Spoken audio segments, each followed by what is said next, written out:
Hey guys, today we're going to be building this housing to hold a litter box for a customer. So stay tuned, we'll get you through it and enjoy. This is going to be built entirely off a picture that a customer sent me, so I don't have any plans for it. I'm just kind of working it out as I go. I did make somewhat of a cut list. We're going to start out with cutting out some 3/4 by 3/4 stock out of some scrap wood that we had, because this is going to make our four corners of our box. They're going to stick out about 1/4 inch below the side panels on each side. I'm going to go over to the miter saw. I like to use a stop block. Just makes it a lot easier to make repeatable cuts. A lot of these boards are in sets of a specific size. Makes it a lot quicker. Another thing you're going to want to check is make sure that your miter saw blade is square to the fence. I do have an older miter saw. It works fine, but I do have to check it occasionally because it gets used quite frequently and will come out of alignment occasionally. Always want to make sure that you cut just a little bit off the end of your boards, just to make sure you're starting with a square end, and then if your blade is square, the rest of your cuts will be square. If you need a video on that, we can do that as well, on adjusting the miter saw, making sure everything's lined up properly. I'm going to move over to the table saw, where we're going to cut our dados in each one of our boards. Is we're going to put a 1/4 inch sheet of plywood in the middle space of each board. I'm just using a 1/4 inch setup block. I'm going to make sure that my blade's up a 1/4 inch, and then I'm going to slide my fence over to make sure my fence is 1/4 inch from the inside of the blade. Get that locked down. You can use a tape measure or anything else you have laying around. Just make sure you get it good measurement on that. Another thing to do is to make sure that your table saw, occasionally check it for the blade, making sure that it is square to the surface of the table saw, and also that the fence is square to the blade. You want to make good cuts that are accurate. This is just a cheap contractor saw, so I do check it quite frequently.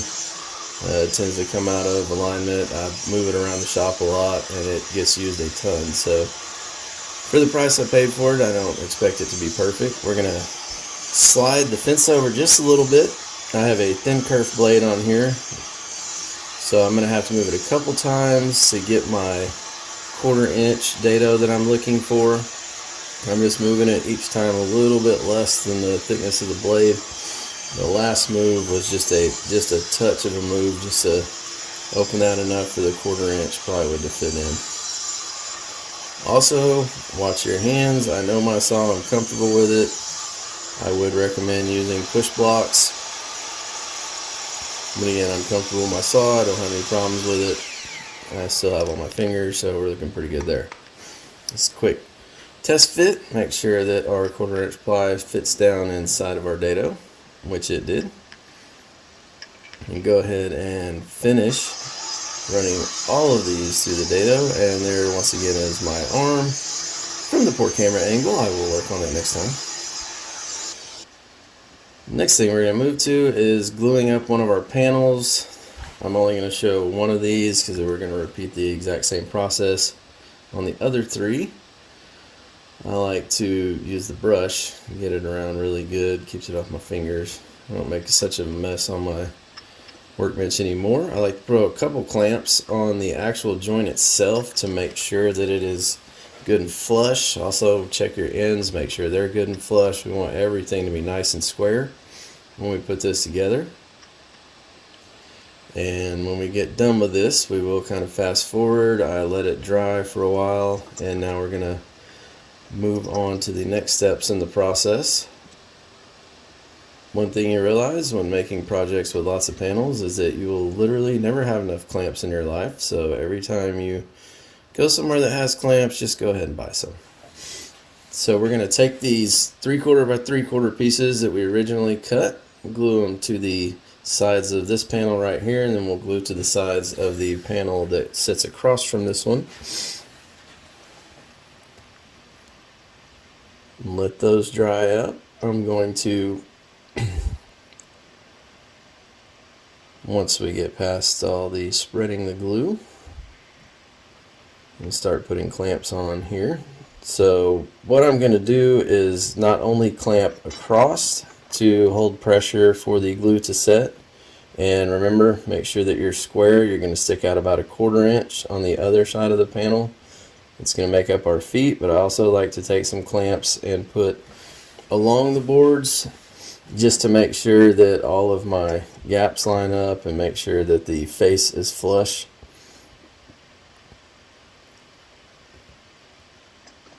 Makes it a lot easier, less sanding later, to make sure that everything looks smooth when we stain this. If you paint it, same thing, you're going to want to make sure that everything is super flush if you're painting it so you don't have any lines.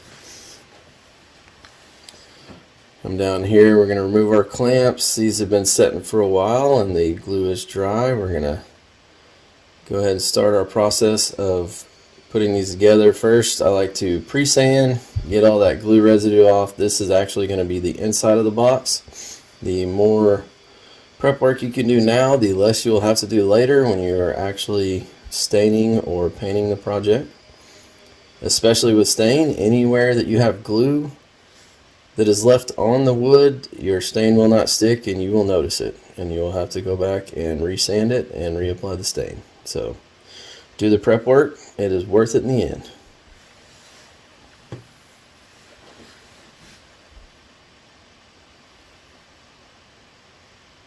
And once again, the exciting part of spreading glue on the panels.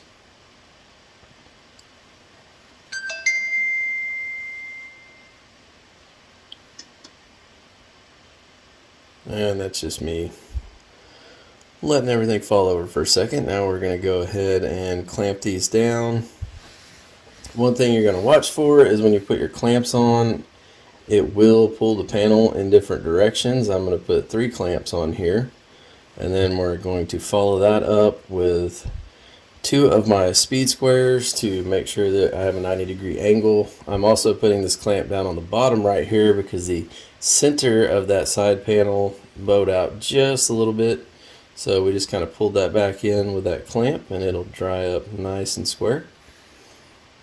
Now I only had to put 1 clamp on each one of my speed squares because the panel was actually tilted inward just a bit. So when I put the clamp and tightened it down, it actually pulled it back into place and everything was nice and square. Here we're just going to take a little acetone on a rag and go ahead and clean that glue out of that inside joint. Like I said, we don't want to have to do a bunch of sanding on the inside later by hand. A lot easier to just clean everything up now.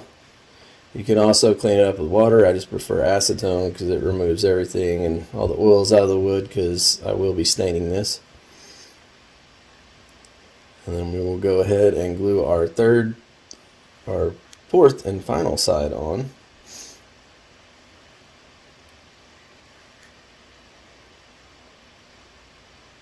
Each side that I've put on so far, I check with the speed squares, make sure that we have a good 90-degree angle. One day I'll actually buy some of those angle clamps and get those, make things a little bit easier. But speed squares are cheap and they get the job done. Now here you're going to want to make sure that your side with the feet sticking out 1/4 inch down are also on the same as the opposite side. It happens occasionally. Things get glued up backwards when you get in a hurry. Fortunately, I did not do that here. And we're going to use all of our clamps. The biggest advice I can give is really just anytime you have a chance to buy clamps, go ahead and buy some more, because you'll never have enough, and it's a little bit faster if you have more clamps. You can glue up more pieces at one time. I also recommend the setup blocks. They are very nice. You can also do the same thing with stock from the store.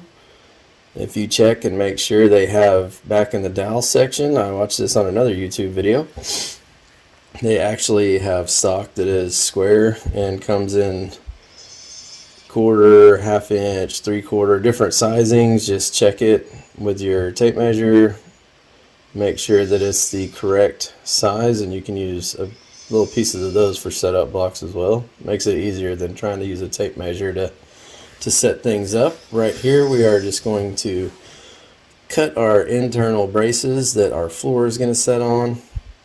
I just like those to have a snug fit. You don't want them tight because it'll push the sides out. Just a nice snug fit, and then we'll put glue on the one edge and the two ends and place that inside and get some clamps on it. Another thing that you can do if you don't have a ton of clamps is to use a brad nailer if you happen to have one.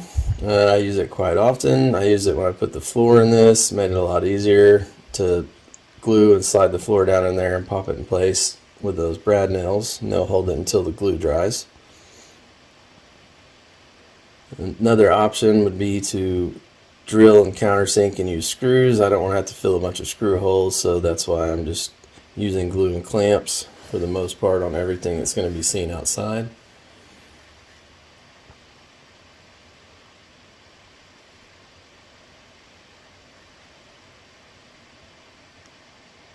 And now we will measure our other internal braces. We'll get those cut and get those popped in there.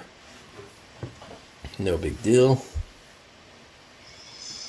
All of this that we're using today is just going to be select pine on builds like this, such as a litter box. It's a good alternative. I prefer it over the regular pine. There's not a bunch of knots that are going to fall out of it, and it tends to be straighter and flatter and more uniform in thickness, which helps if you don't have a planer. I do plan on getting a planer soon to work with the harder woods, and so I tend to do a lot with the belt sander and then the orbital to make sure that everything is lined up and flush.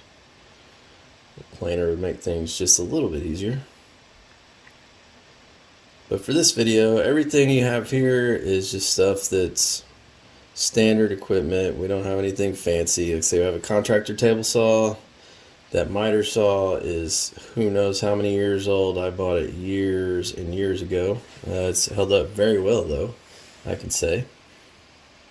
The fence is a little bit short, makes it kind of a little bit difficult for cutting crown. I have to actually put extensions on the fence. I have some MDF that I clamp on there. It makes it a little bit easier for that. Then we're going to come over here and make our opening. So our opening is just more of this 3/4 by 3/4 stock that I cut.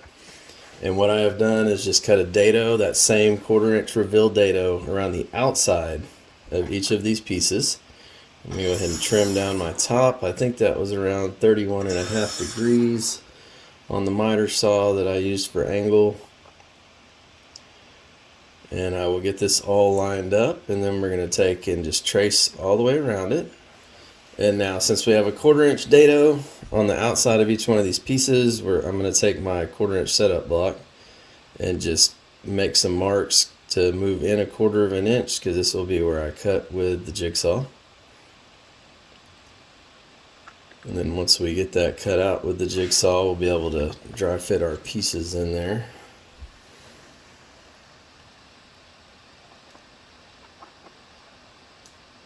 Now on the jigsaw, I would go with the plunge cut. It's a lot easier. You just start at an angle and slowly let the blade work down through there. You don't have to get out a drill and get much more stuff out. You just pop that jigsaw down in there and get after it.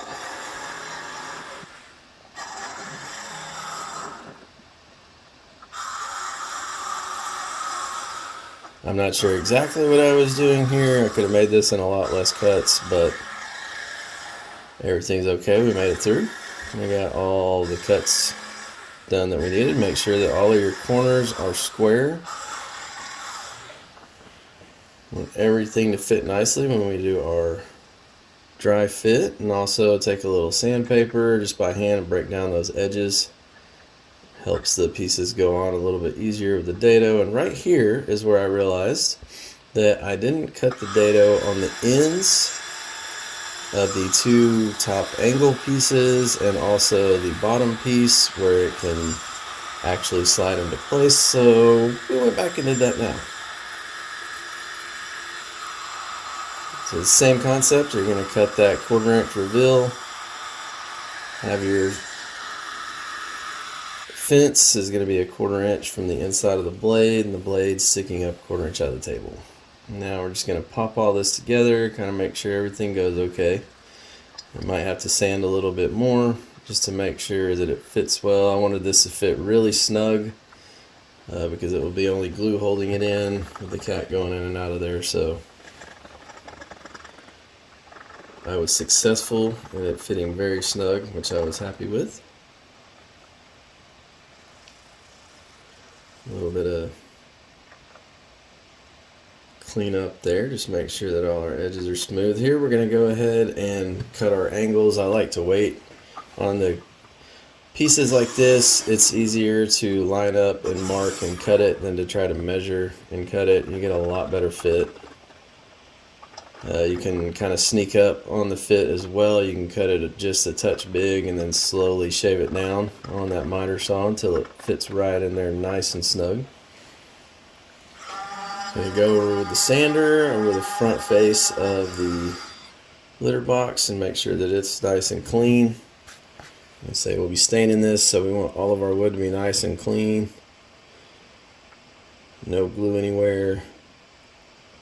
Later on I'll wipe it down again with some acetone all over just to make sure that my stain is soaked up properly. You don't want any of the oils off of your hands on the wood anywhere, because that will affect how the stain is absorbed. We'll put a little glue on here, pop our pieces in, tap them in with our mallet. This is just a very cheap mallet that I made. One of these days I'll be like the other YouTube videos and buy some of that really nice wood and build a new mallet. And right here we're just going to use a little piece of track to cut down our plywood. This is going to be our top. This is just 1/2 inch plywood. We're going to go ahead and make sure there's no stickers on it. Take the sander and run over this. I'm going to make sure it's nice and smooth, no splinters. Once I get done with the entire thing, I'm going to go ahead and break it down before I stain it. We'll take some hand sandpaper and just go over all the edges to make sure there's no sharp edges. Makes it a little more resistant to damage when you get caught on stuff. Now our top is actually going to be, if you measure the outside dimensions of your box, we are going to have a 1/2 inch overhang on our top, and that's what the measurements that I cut to. And then we're going to put these braces on the top. These were also in the picture, and they actually helped out quite a bit because your 1/2 inch plywood tends to have a little bow in it sometimes, and this is going to pull it down nice, and it actually ended up fitting very well, nice and flush. I went ahead before I glued and started to clamp these down, and I took a 1/2 inch setup block and just made a mark on each side and along the back where we're going to have these boards, so that I can know exactly where I want my boards when I glue them down. A little bit easier than trying to measure after the fact.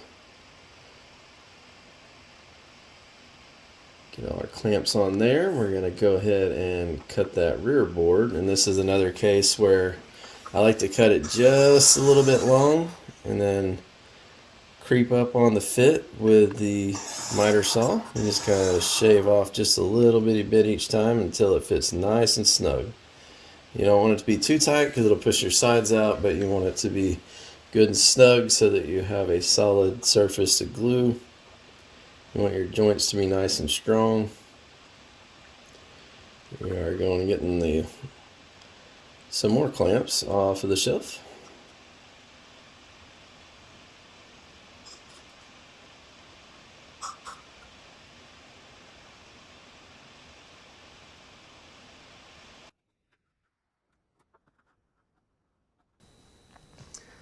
Well, that was our build on the housing for the litter box. I lost a little bit of footage due to a dead battery. I'll make sure that doesn't happen next time. So to install the floor inside of the litter box, all you're going to want to do is get your inside dimensions. I used a sheet of 1/2 inch plywood, cut it down, put some glue on top of our braces we put in earlier, plywood on top of it, brad nailer to hold it in place. Don't have the hinges yet. I'm waiting on them to come in, but I'm going to hinge this on the side for the customer so the top opens so the litter box can be cleaned out. pulled out whatever needs to be done. If you like the video, go ahead and hit the subscribe button, hit the like button. Check us out on Instagram @StoryWoodworking. And I appreciate your time. Y'all have a good day.